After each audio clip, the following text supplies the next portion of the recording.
Fidèle au poste, mesdames et messieurs, dimanche c'est temps fort. Temps fort, cette semaine reçoit un membre de la société civile, un activiste.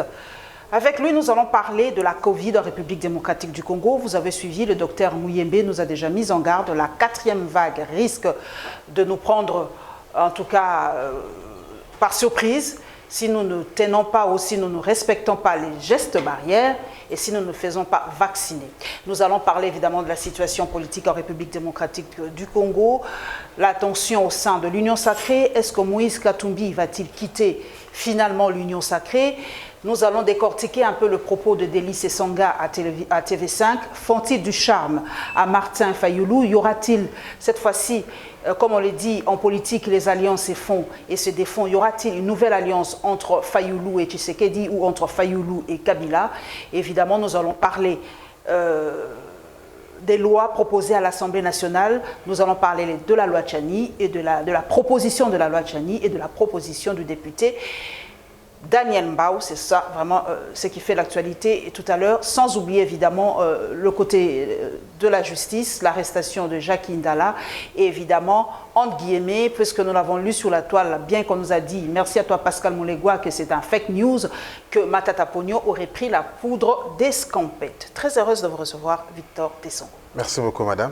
C'est à moi vraiment de vous remercier. Merci de nous suivre jusqu'ici. Victor Tessongo, membre de la société civile, activiste de droits de l'homme.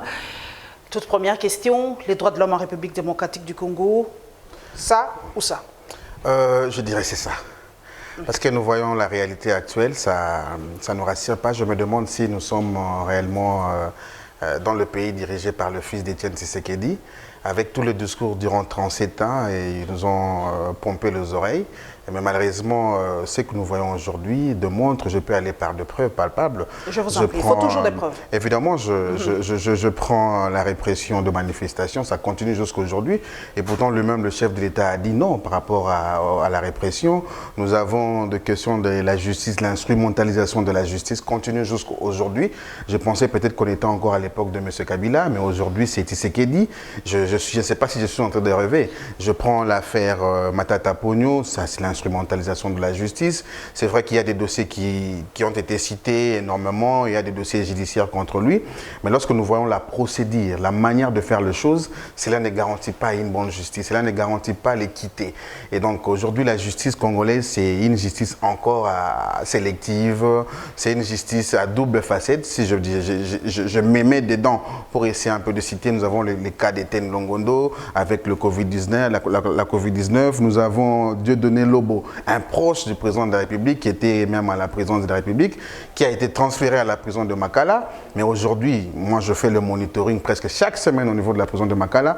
Allez-y, Dieudonné Lobo n'est pas là. Il y a beaucoup de dossiers, il y a beaucoup de dossiers, mais malheureusement on voit que la justice elle est sélectionnée. C'est-à-dire, on sélectionne qui on peut, et s'il y a un challenger pour les élections demain, et on vient, on vous colle le dossier, et voilà, donc c'est ça. Donc, face à tout ça, je pourrais dire que la situation des droits de l'homme aujourd'hui en République démocratique du Congo, nous avons encore régressé, et je me demande si réellement c'est le président Tshisekedi, à qui, hier, lorsque nous l'avons rencontré plusieurs fois, quand il était opposant, n'oublions pas que c'est un ancien allié à nous, et nous avons, la Lucha a beaucoup travaillé avec le président actuel lorsqu'il fut opposant. Le beau discours donné, il a embelli le tout, mais malheureusement, aux affaires aujourd'hui, je me dis, si c'est les fils de Tshisekedi que nous avons connus. Voilà.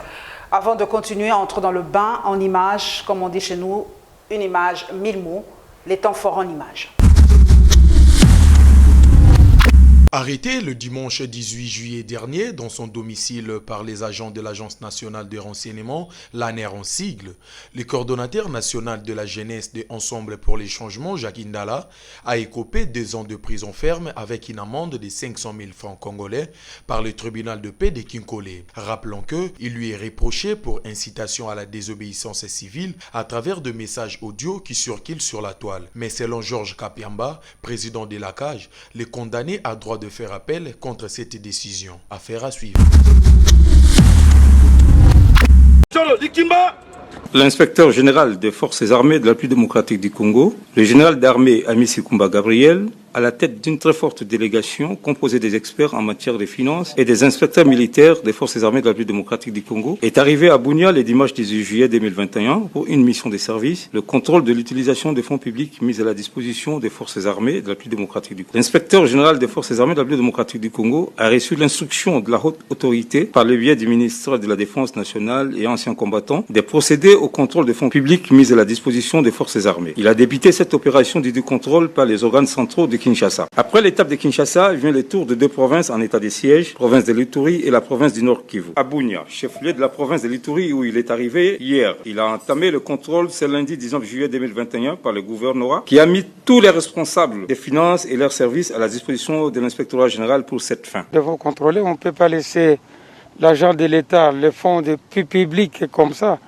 L'inspectorat des forces armées doit venir suivre les biens, les fonds que le gouvernement met à la disposition des deux gouverneurs qui sont en état de siège.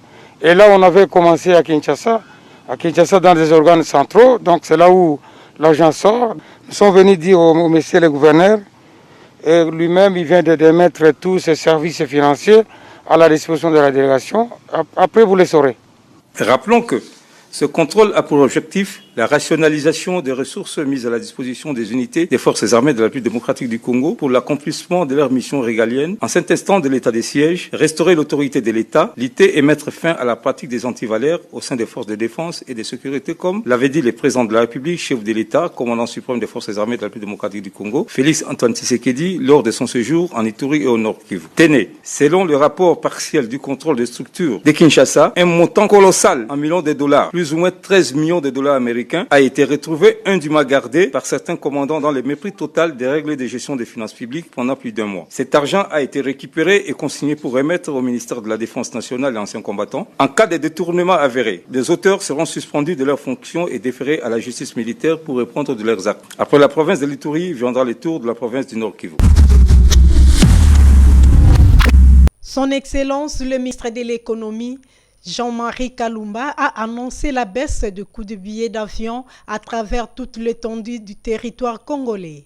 Après une audience que le ministre de l'Économie a accordée aux responsables des compagnies aériennes de la Fédération des entreprises du Congo, FEC en sigle, de l'autorité de l'aviation civile AAC et de la régie des voies aériennes RVA.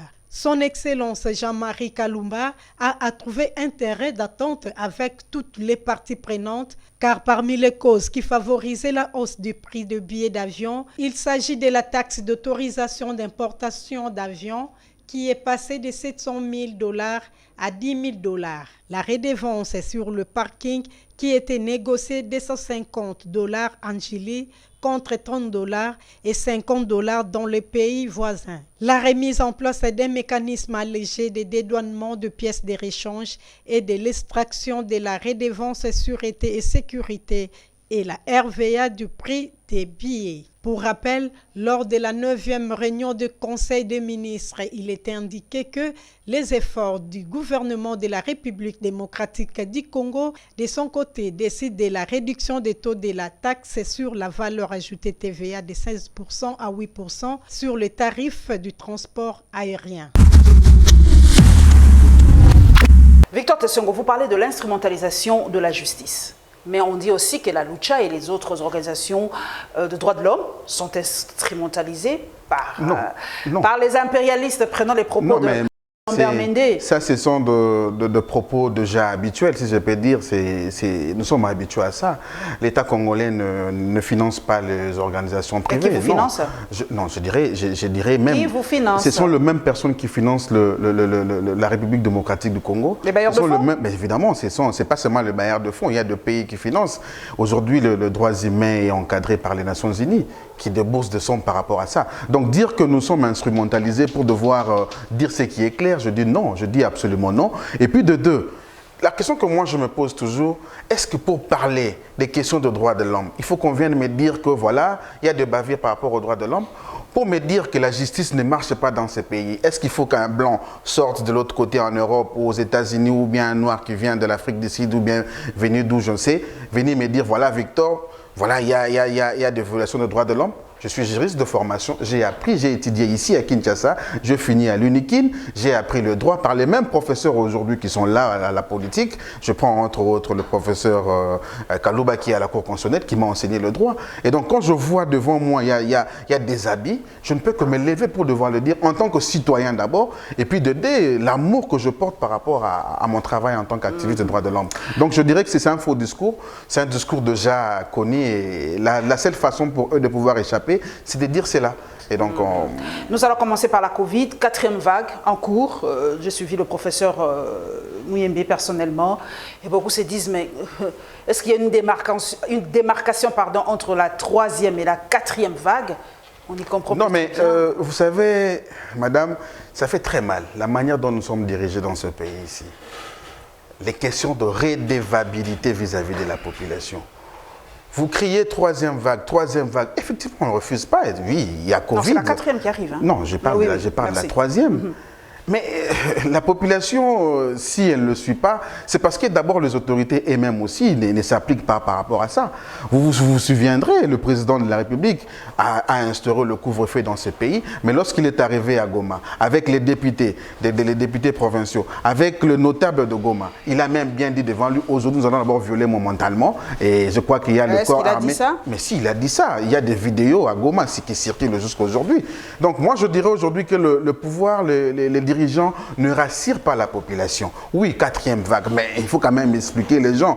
On voit en France, François Hollande, Emmanuel Macron qui passe, qui dit, qui donne des discours, qui donne des idées, ainsi de suite. Mais chez nous, ce n'est pas ça. On nous amène le 3e vague, on ne sait pas quand est-ce que ça a commencé, on ne sait pas quand est-ce que c'est fini, on ne montre pas les statistiques, directement nous sommes au niveau de 4e vague. Je crois que ça, c'est de l'amateurisme. Je demanderai aux très professionnels, je dis bien, Dr Mouyembe, de pouvoir au moins arranger ces services. Ça craint énormément. Est-ce que vous, personnellement, vous vous êtes fait vacciner? Non, je ne me ferai pas vacciner tant que le président de la République ne se vaccinera pas. Pourquoi je le dis? Non, madame, aujourd'hui, il faut quand même se dire la vérité. Nous avons perdu le sens même de la fonction du président de la République. Je parle de la sacralité du président de la République. Aujourd'hui, le président de la République, lorsqu'on parle du président de la République, c'est comme si on était dans un ligablo où on vendait les matembélés, ainsi. Non. Le président de la République, c'est une fonction sacrée. Ça veut dire que lorsque vous prenez la parole devant les gens, vous vous assumez et il y a de millions de Congolais qui vous suivent. Je rentre par rapport au vaccin. Vous m'avez posé une très belle question par rapport au vaccin. Le président de la République, je le parle en tant que garant de la nation, le numéro 1 de cet État. Ça veut dire que s'il y a les vaccins viennent dans ce pays, il doit accepter. S'il peut émettre des doutes, il va émettre les doutes avant qu'on puisse vacciner les Congolais qui sont ses compatriotes dans ce pays-ci. Moi, j'ai des amis qui ont reçu la première dose. Mais lorsque le président a mis des doutes par rapport au vaccin à Goma, ils disent qu'ils peuvent pas aller se vacciner. De même que moi, je ne dis pas d'une manière générale pour interdire les gens d'aller pouvoir se vacciner, mais je le dis en tant que moi-même, je suis l'exemple. Je veux suivre l'exemple du président de la République. Mais en même moment, le ministre de la Santé s'est fait vacciner. Non, mais le ministre de la Santé... l'AstraZeneca, c'était d'ailleurs le même jour, si je ne me trompe pas. C'est ce que nous nous disons aujourd'hui. Le président de la République communique à temps et à contre-temps. Mais ce n'est pas un taiseux. Vous avez dit que Kabila... D'ailleurs, Victor Tessongo, moi je suis votre tweet, vous traitez Kabila de taiseux. Quand l'actuel parle, vous dites qu'il parle à tort et à travers. Madame, je préfère même quelqu'un qui reste dans le calme comme Kabila et qui réagit après. Mais quelqu'un qui vient communiquer à temps et à contre-temps. Vous savez ce que le président de la République a mis dans la tête des Congolais par rapport au vaccin? Est-ce que vous le savez, madame? Le président de la République, moi je prends en tant que garant le numéro 1 de la nation, le représentant de l'État. Ça veut dire que lorsque le vaccin entre en République démocratique du Congo, le président a accepté. Et donc, en tant que chef de l'État, il pouvait au moins même se taire s'il ne veut pas se faire vacciner avec ça. Il pouvait au moins se taire, il observe, attendre que d'autres vaccins arrivent et il donne l'exemple. Mais le fait de passer à la télévision, de le dire qu'il met des doutes. Non, déjà quand on est président de la République, on doit se dépasser en tant qu'individu. On devient le collectif, l'intérêt général. Et donc, il y a certains propos que le président ne peut pas tenir devant les gens, entre autres sur le vaccin, où il met des doutes en plein jour. Oui, évidemment. Où il met des doutes, il dit, ben moi, oui, j'ai accepté que le vaccin vienne, mais après, ils savent vous ramener des discussions, des échanges ou bien des examens privés vous le ramenez au public, mais moi je me dis, moi je ne me vaccinerai pas. Je ne dis pas pour tout le monde, mais moi personnellement, j'attendrai le jour où le président ira se faire vacciner. C'est ce jour-là que moi j'irai me faire vacciner. Mais je sais que dans les pays voisins comme au Rwanda et ailleurs, c'est les reconfinements. Sous d'autres cieux aussi, c'est un peu le reconfinement. Est-ce que chez nous, ça sera la même chose? Non, mais déjà... Au Rwanda, c'est le confinement, c'est le reconfinement. Si, je sais très bien. Notre pays, je crois que les différentes situations traversées, entre autres la Covid, démontrent l'insuffisance de l'État, démontrent que l'État n'existe pas dans ces pays. L'État n'existe pas. Je parle de fonctions régaliennes de l'État. S'occuper de la population, s'occuper du peuple. Et donc, face à ces questions, on a vu, lorsque la situation de Covid est arrivée au pays, les gouvernements étaient incapables de pouvoir confiner les gens. Ils ont confiné Gombe, mais ça ne marchait pas, l'économie avait encore baissé.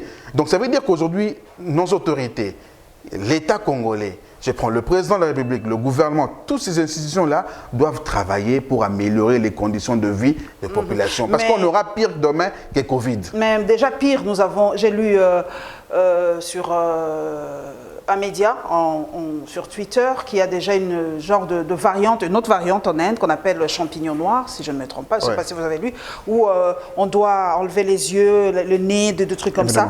Vous avez lu ça? Oui, j'ai lu ça, c'est ça que moi je dis. Nous... Mais c'est ça, mais peut-être prendre des précautions chez nous, fermer un peu les aéroports pour quelques temps, mais quand on ne sait pas trop, cette variante, elle est très grave. Madame, lorsque le président de la République est à tout moment des avions, vous pensez qu'on va fermer l'aéroport d'Ndjili? Je ne crois pas. Les autorités doivent se réveiller.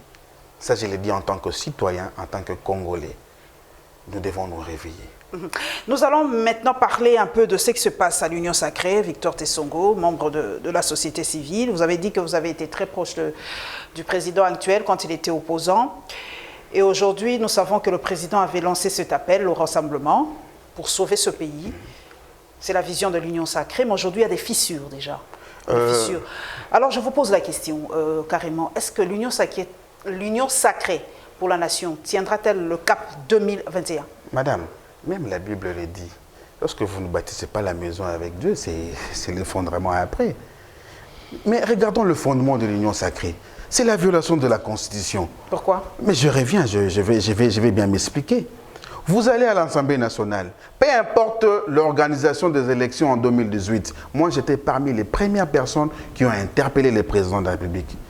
Disons ceci, ces députés qui sont là ont été élus malgré tout ce qui entoure. Mais il y a une majorité qui est là. On ne peut pas se réveiller un matin, changer une majorité en plein législature. Ça ne se fait pas, c'est la violation de la Constitution. Le président le savait lui-même tel qu'il le faisait. Nous avons vu le chantage que les députés ont eu à faire par rapport à l'Union Sacrée. Et c'est chaque jour. Nous avons vu les jeeps pour devoir leur faire taire. Nous l'avons vu dans ce pays ici. Où il y a eu de Madame Zarif, madame. C'est un montage non, Madame Zarif, non, c'est faux. Le président parle de montage financier. Les députés qui parlent que c'était une récompense par rapport à l'Union Sacrée, ils ont fait tomber Kabila. Il y avait des informations. C'est déjà le fondement de l'Union Sacrée. Les fondements dans la corruption, le fondement dans la violation de lois, les fondements, je pourrais dire, sur des œufs. Le président le savait que nous allons arriver là. Il le savait, mais il a fait en tant que politicien. Ce que je dis aujourd'hui, c'est que je doute si réellement c'est le fils de Tshisekedi qui dirige ce pays. Je parle de fils idéologique. Je ne suis pas dans le biologique, je parle de fils idéologique. Parce que nous savons tous la portée d'Étienne Tshisekedi dans ce pays. Le peuple d'abord. Le peuple d'abord, c'est l'état de droit. Le peuple d'abord, c'est respecter les lois du pays. Les présidents de la République, c'est chaque jour. Prenons la Cour constitutionnelle. Le président qui a été nommé, le légiste nommé, c'est lui qui a été élu, qui est mon professeur de droit. Mais dans l'irrégularité. Ah bon? La Cour constitutionnelle a été instruite dans l'irrégularité totale. Tout ça, c'est pour les élections en 2023. Évidemment, tout s'est préparé. Nous allons arriver pendant les élections. Je vais vous démontrer comment est-ce que le pouvoir est en train de préparer petit à petit des irrégularités, la tricherie pour nous sortir, le président de la République qui soit élu demain. Voilà, nous allons voir. Je vais arriver par rapport à la question électorale, mais je reviens sur l'Union Sacrée. L'Union Sacrée a été posée sur de mensonges. L'Union Sacrée a été posée sur de la corruption, sur la violation de la loi. C'est tout à fait normal aujourd'hui que nous puissions voir tout ce qui se passe aujourd'hui. C'est normal. Est-ce que Moïse Katumbi et Ensemble pour la République peuvent quitter? Moi, Parce que on a ouï dire déjà que, avec tout ce qui se passe, que Madame, Moïse Katumbi, on en a... Madame, j'ai eu à discuter avec plusieurs cadres d'ensemble. Je prends mon aîné, Salomon Escadé, là, je lui ai dit, cher aîné, vous allez soutenir un faible. Sachez que demain, il va se venger contre vous. Je lui ai dit ça. Je ne mange pas de mots. Vous allez soutenir la violation de la Constitution. Vous allez soutenir la corruption lorsque vous allez au niveau de l'Union sacrée. Le mien à faire, je les ai proposés, apportez de l'aide à Tshisekedi, mais limitez-vous au niveau du Parlement. Et c'est fini, n'entrez pas au gouvernement. Tu as déjà vu un Congolais refuser un poste ministériel? Non, madame, je l'ai dit, comme si j'étais un prophète qui pouvait voir les malheurs. Aujourd'hui, c'est que c'est aujourd'hui, madame, mais nous savons la culture. Aujourd'hui, ce qui se passe ensemble doit tirer des leçons. Moïse Katumbi et le reste doivent tirer des leçons. Qu'on ne bâtit pas un pays sur la corruption, sur la violation de loi. On ne bâtit pas. Victor Tessongo, vous avez suivi Délice Sanga sur TV5. Est-ce qu'il est en train de jeter déjà des jalons pour une nouvelle association, une nouvelle composante, une nouvelle dynamique politique avec Martin Fayulu? Je suivis mon aîné que j'ai beaucoup d'estime envers Denis Sanga. Et qui est très ramassé, c'est le rare, très insulté ces derniers temps. Évidemment, c'est le rare. Ça fait depuis son passage. Ça, c'est normal, madame. Même vous c'est presque chaque jour qu'on vous insulte. Donc voilà, te tiens, on peut mettre. C'est pour dire quoi, j'ai vraiment de l'estime envers mon aîné Denis Sanga. C'est quelqu'un qui a compris les choses. Au début de l'Union sacrée, il partait avec G13. On s'est dit que c'était un montage, ainsi de suite. Mais à la fin de compte, il a compris. Parce qu'il n'a pas été nommé ministre, il se venge. Hein? Bon, je ne sais pas. Je ne sais pas. Moi, je prends du côté patriotique.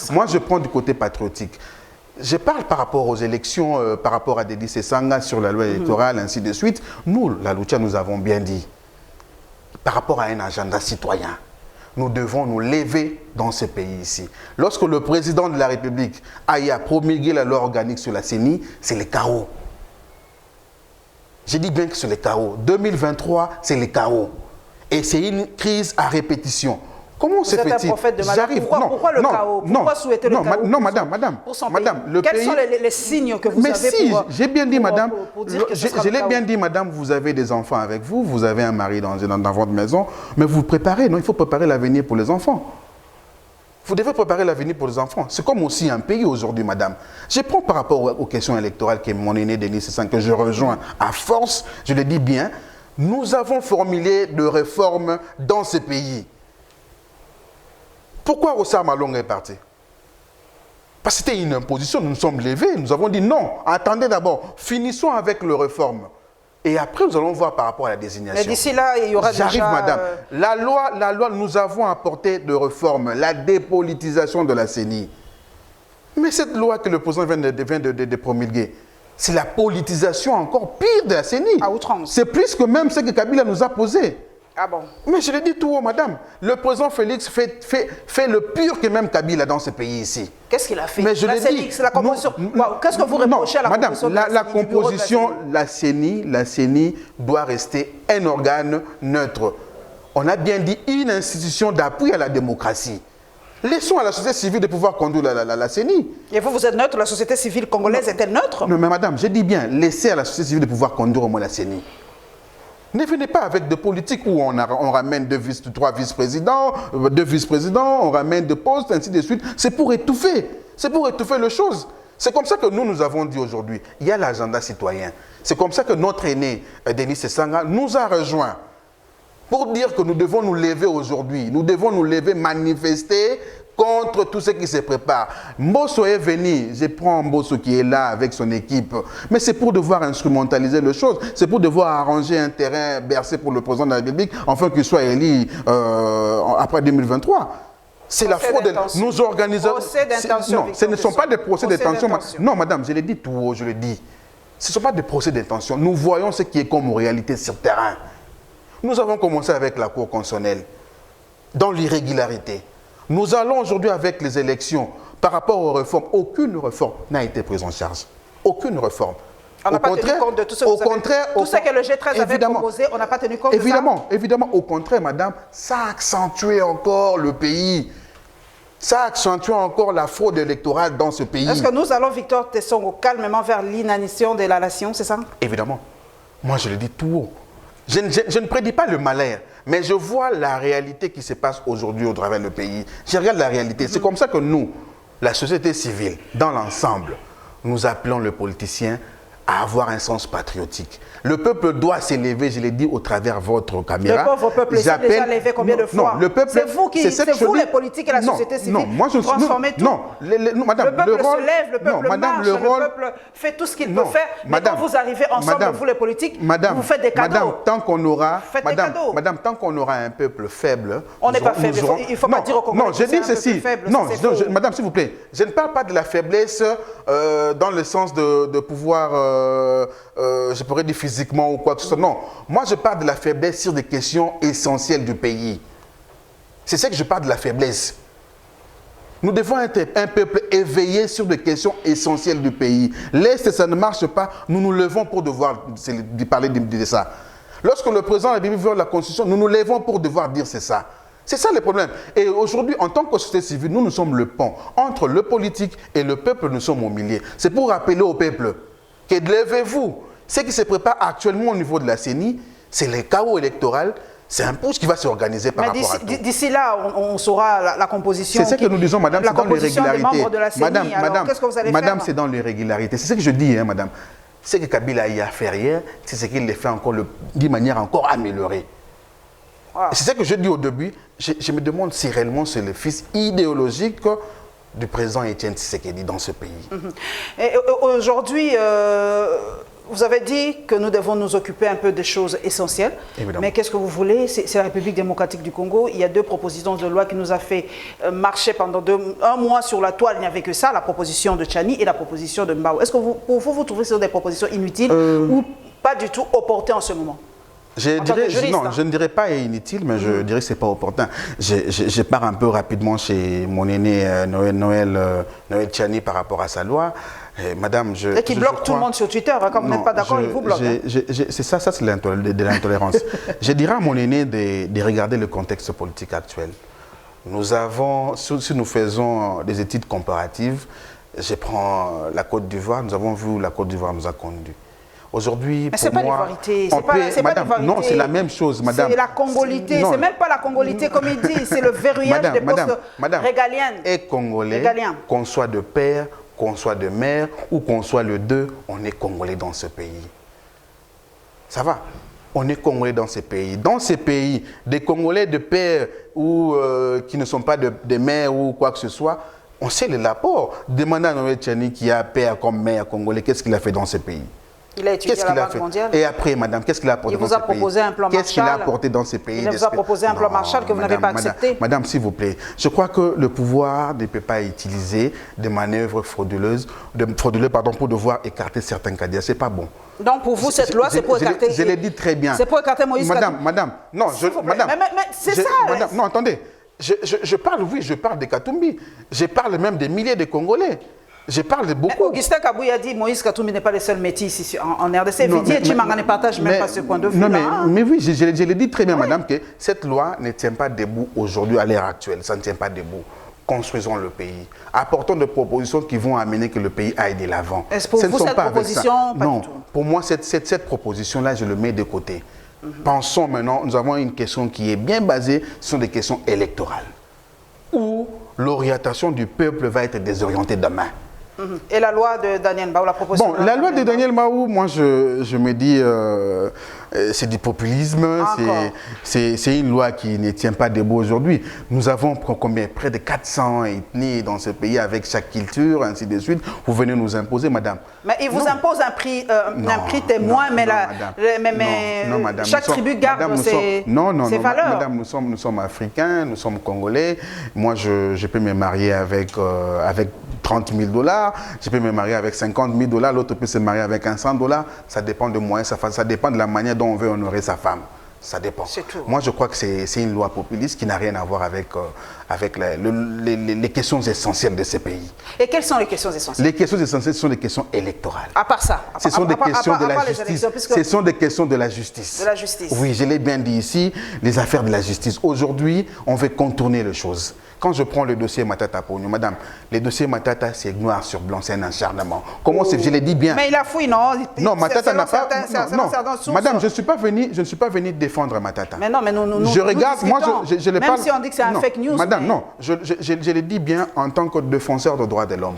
Je regarde le fait. J'ai écrit plusieurs fois au procureur près la Cour constitutionnelle. On s'acharne pour le pourquoi. Madame, madame, s'il vous plaît, prenons dans un espace de 4 mois, de 2 mois plutôt, vous adressez 4 réquisitoires sur un seul individu. Oui, on ne refuse pas.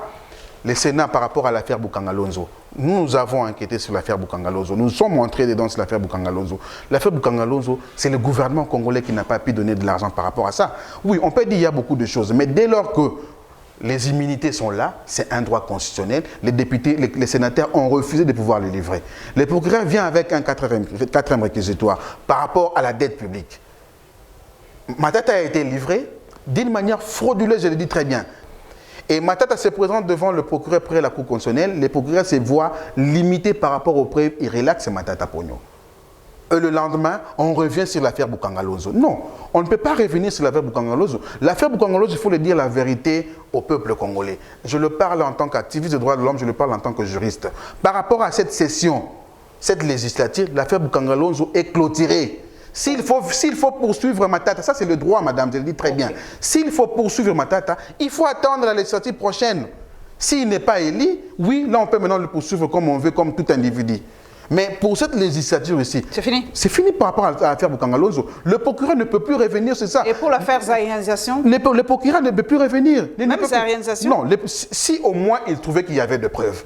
Parce que quand vous prenez le réquisitoire, madame, les réquisitoires, lorsqu'on adresse une note, ça je parle de droit, on adresse une note au bureau du Sénat ou de l'Assemblée nationale, les réquisitoires précis, les réquisitoires précisent l'affaire par laquelle ils vont poursuivre ces sénateurs-là. Et quand nous prenons par rapport à la dette publique, ça a été très bien inscrit. C'est par rapport à la dette publique. Les bureaux acquis aujourd'hui au pouvoir en place ont tout manigancé. Ils ont renvoyé les sénateurs pendant les vacances. Et donc, on livre Matata devant je parle de bureau. Je parle des bureaux. Les bureaux actuels, nous savons la connotation, c'est pro-pouvoir en place. Et on livre Matata devant le procureur. Le procureur se trouve devant un mur, il n'y a pas de preuve. Il relaxe Matata.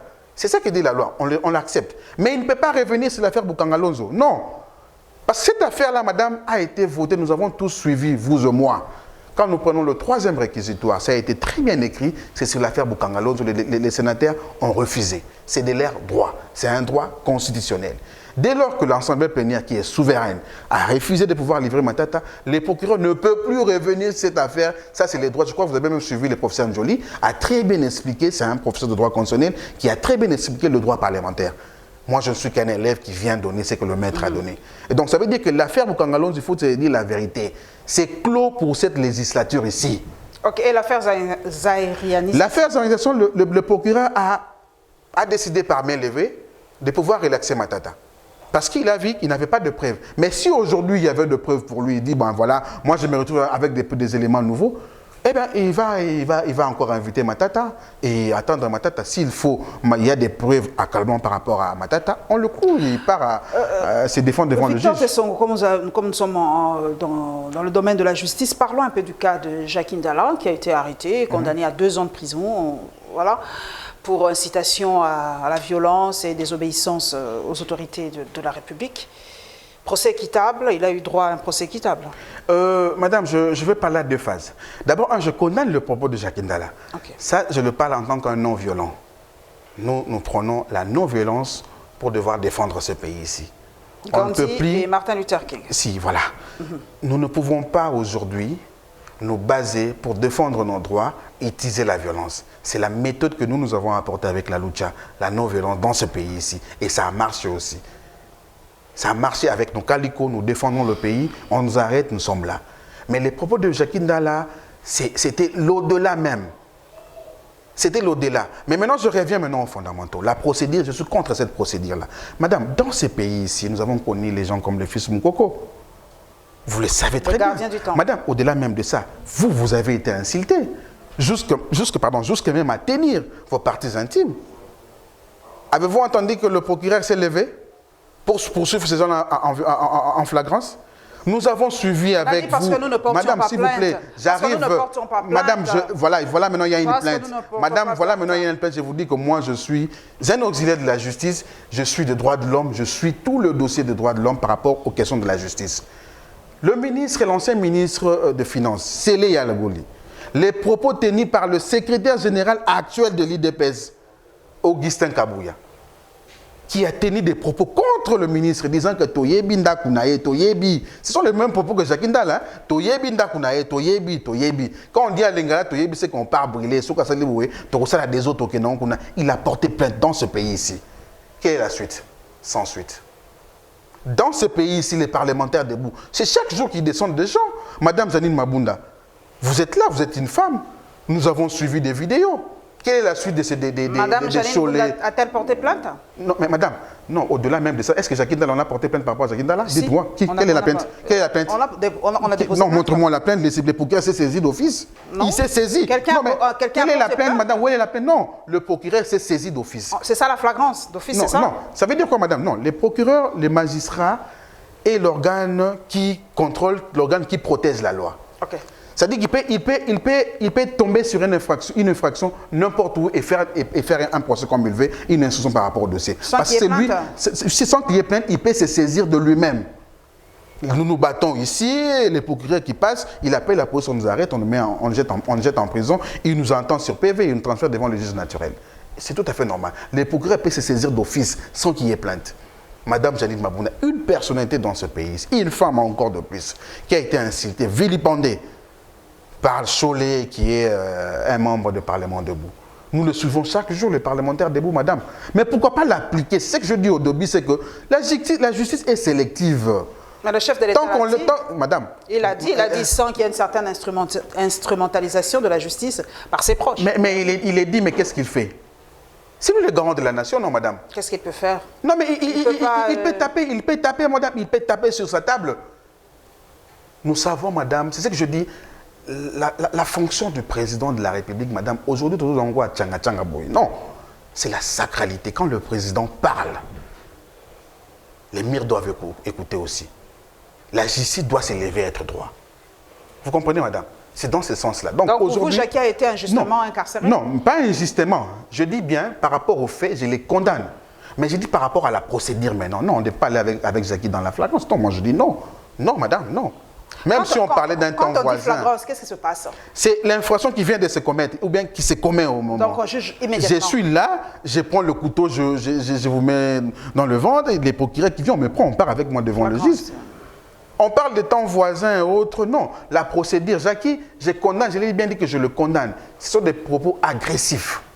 Dans ces pays ici, si nous voulons bâtir un état de droit, si nous voulons bâtir ces pays pour un développement, nous devons écarter la violence et parler d'une manière pacifique. Donc Jackie est allé au-delà, mais la procédure maintenant de sa condamnation, nous le condamnons. Mais au-delà de ça, nous avons connu dans ce pays les gens comme les Kabouya, Augustin, les Cholet, comment on appelle l'autre ici, j'ai oublié son nom, de l'IDPS. Ce sont les membres de l'IDPS, parce qu'ils sont au pouvoir que la justice... Ils n'ont pas de carte de l'IDPS. Hein. Non, mais madame, ils sont membres de l'IDPS parce qu'ils les disent qu'ils sont membres de l'IDPS, et même le secrétaire général les a déjà réussi, ils sont de l'IDPS, nous le savons très bien. Ce que nous connaissons, c'est que la justice ne doit pas être sélective. La justice doit être pour tout le monde, doit être neutre, doit être indépendante.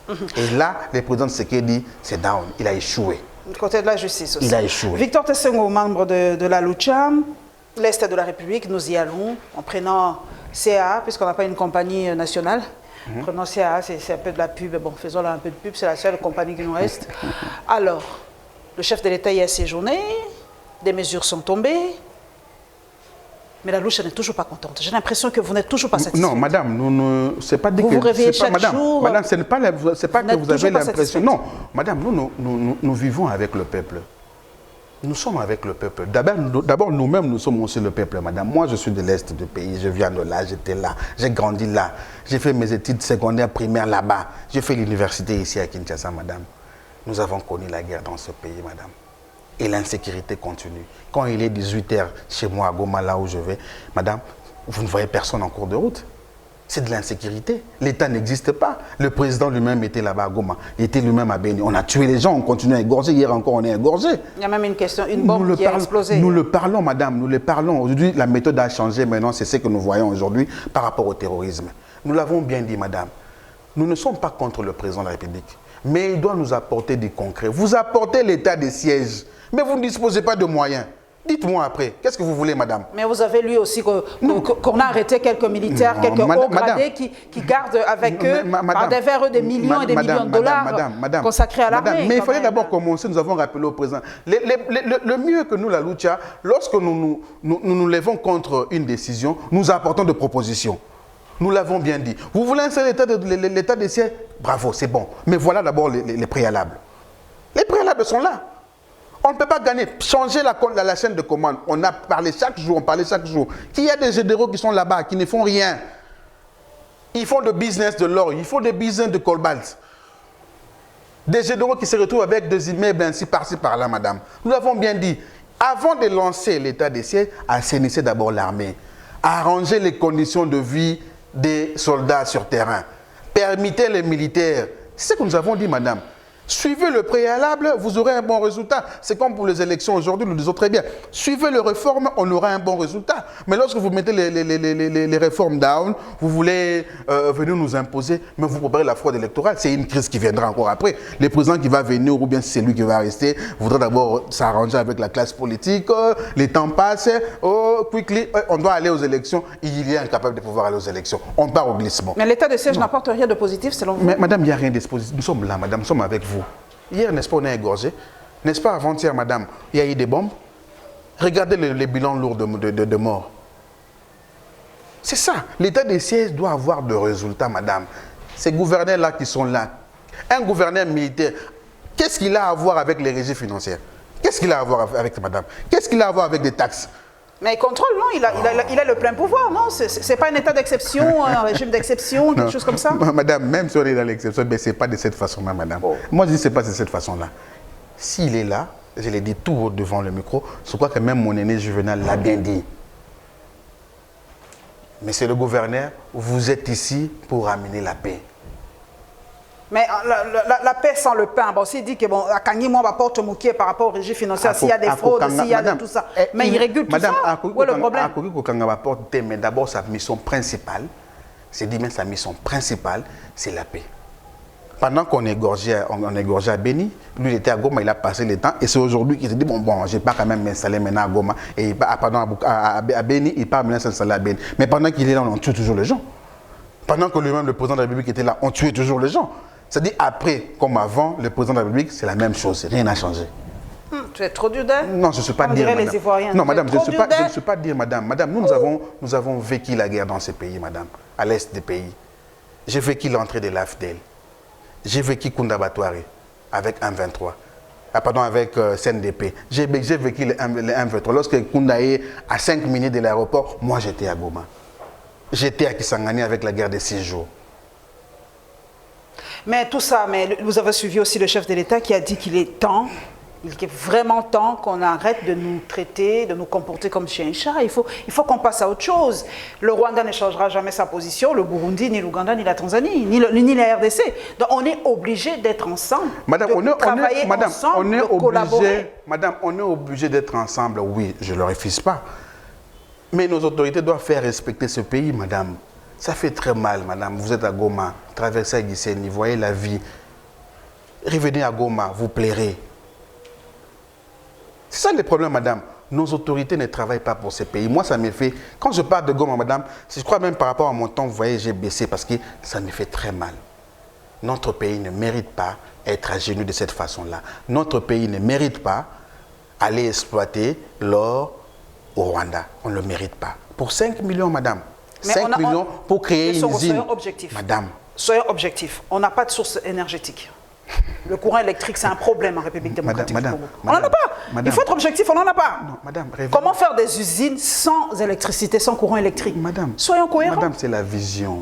Soyons cohérents. C'est la vision, madame. Il faut avoir une vision pour ce pays. Le président Tshisekedi n'a pas une vision. La vision, c'est l'union sacrée, non? Mais il est là, il a dit rassemblons-nous. Madame, depuis que le gouvernement est sorti, le gouvernement totalisera 100 jours dissipés dans quelques jours. Quelles sont les retombées par rapport à l'assiette d'abord de la ménagère, d'abord à lui, le panier de la ménagère? Mais vous avez suivi le ministre de l'économie qui a dit que les prix des vivres de première nécessité vont baisser. Ça fait très mal, madame. Un cardon va valoir $10 et tout ça et tout ça. Donc, madame, vous ne produisez pas. Ils sont en train de se battre pour... Madame, vous ne produisez pas, vous voulez imposer aux opérateurs économiques. Ça se fait où? Mais il y a des lois. C'est qu'a fait le ministre... Non, madame. Il y a des lois qu'on doit respecter. Madame, c'est qu'a fait le ministre de l'économie, c'est violé. Pourquoi? Par rapport au prix, il doit se mettre ensemble avec des opérateurs économiques pour devoir débattre. Vous ne produisez rien, madame. Vous ne produisez rien. Vous voulez imposer un prix. On le produit, même à Tamakio, produire en côté, maman. Mais il y a des fermes quand même. L'État, c'est l'État qui produit en gros. Même à l'État le produit. Dans de pays sérieux, qu'est-ce qu'on fait? Vous voulez imposer ce que vous voulez. Mais produisez. Ok, moi j'apporte le même cache-nez, les prix vont apporter, mais moi je l'apporte en tant que l'État. L'État n'a pas pris. Est-ce que l'État même produit les cache-nez? Chaque jour ici, pour 10 000 francs, on vous arrête 5 000 francs pour le cache-nez. Quelque chose coûte 500 francs. Le gouvernement est incapable de pouvoir nous les donner. Même à tout le monde, madame. Tout le monde, le gouvernement, c'est un semblant. Je vous apporte quand même des cache-nez dans là. On voit la police qui est là, on donne. On donne gratuitement. On donne gratuitement. Même à cache-nez à 500 francs. Cache-nez à 500 francs, madame. Et vous voulez, madame, madame, ce pays a énormément d'argent. Madame, où ça se trouve? Mais ça comment nous ne le sentons pas, mais madame, vas-y, je ne sais pas, parce que je parle un peu lingala, c'est pour faire comprendre au peuple. Allez-y à la présidente de la République, madame. Vous arrivez au pouvoir, les peuples d'abord, vous triplez les salaires. Dépassement des budgétaires chaque mois, chaque trimestre. C'est-à-dire, bon, si ça va, on a expliqué au peuple. Budget est trimestriel, c'est-à-dire 3 mois, janvier, février, mars. Si par exemple $100, vous utilisons pendant 3 mois, mais vous utilisons pendant 1 mois et c'est c'est-à-dire que moi tout ça, déjà à décembre, déjà à décembre. Tant que décembre, déjà à mars. Le peuple d'abord, c'est ça. Non, le président de la République, moi personnellement, il m'a vraiment déçu et ça me fait énormément mal. Je me demande si réellement c'est le président Tshisekedi avec qui on a eu à discuter, on a eu à échanger plusieurs fois. J'ai rencontré le président de la République avant qu'il ne soit aujourd'hui, quand il était encore opposant, plus de 15 fois. On a échangé. Vous écoutez les discours qui vous sortent, vous dites bah, Congo, il faut changer Congo nouveau. Mais il a dit lui-même, être en dehors quand on est opposant et quand on devient président, on a certaines réalités qu'on n'a pas. Hein. Il a reconnu. Non. Madame, nous quand on est opposant, on crie dehors, mais quand vous entrez là-bas, il y a d'autres réalités. C'est la question que... Madame, c'est la question qu'on échange beaucoup avec nos amis. Les gens comme Honoré, vous sont des amis avec qui on a combattu. Nous les disons ceci. Voilà. On a bloqué les comptes là. Madame, oui, nous disons ceci, madame. Nous ne demandons pas que le président Azaloka Cendrillon avec une baguette magique, pas Foufou Kiti, pas... On demande, madame, il y a d'abord le préalable. Qu'on sente des réformes, qu'on sente un changement. Même à ta... Mais tout le monde a quand même, moi, à lire. On a vu Mouzé, non? Mouzé est entré, hein? Mais on voyait les militaires et payés $100. C'était quand même, ça va quand même, hein? Même à Tebogite, on a quand même de l'espoir. Mais avec lui, non, il n'y a pas de l'espoir. On s'enfonce encore de plus en plus. Quand vous allez à Kingasani, Kabila a fait une fiscale tour. Kabila aujourd'hui, vous trouvez ça normal, madame? Dans ces pays, que Kabila qui passe à Kingasani, Kabila Zonga. On a vu le jour où il n'y a pas les transports, comment les gens sont à Kingasani. Ça veut dire que Mboka et ça Koufa. Le président est chaud. Mais le président, le maréchal Mobutu le disait si bien, le président fondateur, le président n'est pas un magicien seul, il ne peut rien. Avec l'appui de tout son peuple. Madame, le président donne le go. Non, mais il donne le pauvre. Il a donné les go. Il a dit, je le dis, faites ceci, faites cela, le président le dit. Madame, le go, alors qu'un enseignant qui touche peut-être 50 000 ou 100 000 francs, toi tu triples le salaire de la présidence. Quelqu'un qui touche 1 million, comme 3 millions, comme 4 millions. Alors que les fonctionnaires de l'État... Le président n'était pas au courant, non, il a dit il y a certaines choses madame, qui se passent dans ce pays, je ne suis pas forcément au courant. Ça, c'est de l'irresponsabilité. C'est des responsabilités. Quand madame, on est garant de la nation, avec ce pouvoir, on a perdu la sacralité de l'État, de fonction du président de la République. Tu perdre en gros. Le président de la République est la personne la mieux informée. Le président de la République, c'est la personne la mieux informée et le premier à être informé sur une situation. Quand il dit qu'il ne connaît pas, je regrette énormément. Mais ça fait mal. Le président qui passe, qui dit qu'il ne savait pas que moi, si vous avez et pourtant on lui a informé. Il a demandé aux enfants de retourner dans des classes, de retourner à la maison parce qu'il faisait froid. Mais il arrive à Béni, il dit non, je ne savais pas, on ne m'a pas informé. Maman, papa, j'ai une femme, j'ai mes 2 enfants filles que j'aime beaucoup. Même si je sors du matin au soir, mais je connais toute la situation de la maison. Les 4 coins de la maison, je le maîtrise, madame. Mais bien en tant que parent, ça fait très mal. Mais 2023 s'approche. Victor Tessongo, la lucha est derrière qui? Vous soutenez qui aujourd'hui? Madame, on ne soutient personne. Oh. Nous soutenons... Mais on dit que vous êtes derrière Martin Fayulu, derrière Katumbi, derrière... Madame, non. Madame, il peut se faire qu'il y a des questions auxquelles nous nous rencontrons. Exemple aujourd'hui, l'agenda citoyen. C'est Sanga est venu. Si le président de la République régionale de l'agenda citoyen, bravo. Nous sommes là pour le peuple, nous travaillons pour le peuple, nous travaillons sur des questions sociales. Nous travaillons pour le peuple. Tant que les conditions de vie de ces pays ne pourront pas s'améliorer, tant qu'il n'y aura pas de changement, tant qu'il n'y aura pas un Congo nouveau dans ces pays, nous serons toujours à la rue, nous allons toujours plus parler. 2023, donc... 2023, madame... Vous avez un agenda de quoi? Des marches, madame, des 2023, déjà. La loi électorale... Ils ont tripatouillé, voilà, je manque même le mot. Ils ont tripatouillé la loi électorale, ils ont politisé plus que même ce Kabila nous avait laissé. Hein. Donc la fois prochaine, je vous demanderai de m'inviter, on va maintenant débattre le bilan de Tshisekedi. Vous savez que là où Kabila a laissé 1, Tshisekedi est comme à moins 5. Ça veut dire qu'aujourd'hui, les peuples doivent savoir la vérité. Que les questions électorales aujourd'hui, c'est orienté vers une seule personne. Mais l'élection n'est pas la panacée. L'élection, ce n'est pas ça qui va faire changer les choses. Non, madame, non, s'il vous plaît. Madame, nous le savons très bien. Non, madame, nous le savons très bien. Lorsqu'on apporte quelqu'un qui n'a pas été élu par le peuple, quelqu'un qui n'a pas une vision, il va nous amener ce que le président Félix nous a amené aujourd'hui. C'est ça le problème, madame. Lorsqu'on laissait que le peuple puisse élire, tout bon, était même aux États-Unis, on a vu avec Trump, ainsi de suite, il y a eu des tricheries. Oui, ok, c'est bon. Mais qu'il soit quand même quelqu'un qui a une vision pour le pays, quelqu'un qui fait améliorer. On ne demande pas au président Félix d'amener une baguette magique, pas l'osso bimi, non. Mais c'est ça le problème, madame. On a vu avec Mouzé, on a vu avec Mouzé. Et ainsi de suite. On a vu, moi j'étais à l'est du pays à l'époque. Pour l'osso, il y a quand même une procédure pour l'osso. Il y a quand même une procédure. Ça veut dire quoi? On doit quand même réformer au moins l'agriculture. Toujours une agriculture, dans 2 ans, mais on voit au moins processus pendant 2 ans avant d'arriver le changement. Qu'est-ce que vous faites? C'est ça le problème que nous nous posons aujourd'hui au pouvoir en place. Nous posons au président de la République. Oui, vous voulez un changement. Mais qu'est-ce que nous faisons? D'ailleurs, lui-même, madame, je vous coupe pas la parole, le président lui-même a déclaré d'abord son échec bien avant. Quand il dit, bon voilà, lui, il va concrétiser sa mission. Mais c'est ça que je voulais vous poser comme question. En 2023, donnez-lui une seconde chance pour 2023. Là, il va concrétiser tout ce qu'il avait promis. Un aveu de chèque. Tout simplement. Mais c'est quelqu'un qui n'a pas pu sauver ce pays. Mais il y a eu beaucoup. Mais qui peut donner, madame, mais qui peut donner encore la chance? Le FCC l'a beaucoup combattu, les autres, tout ça, les bâtons dans les rues. Madame, ils nous ont promis l'union sacrée, non? Ils vont changer les choses, non, madame, c'est ça, non? Ils sont là au niveau de l'hôtel du fleuve, là.